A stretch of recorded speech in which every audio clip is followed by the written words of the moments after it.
பொருளோடு புகழைத் தந்து போற்றிடும் வாழ்வைத் தந்து வருங்காலம் அனைத்தும் செல்வம் வரும் காலம் ஆக்கி வைத்து பெருமைகள் வழங்க வேண்டும், பேரருள் கூட்ட வேண்டும்.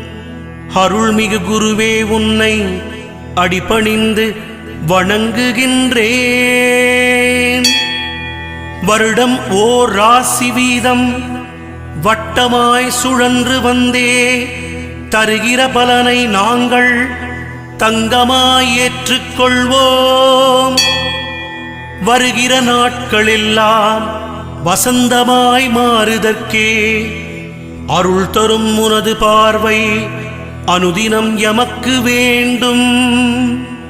குருவே நீ பார்த்தால் போதும் கோடியாய் நன்மை சேரும்.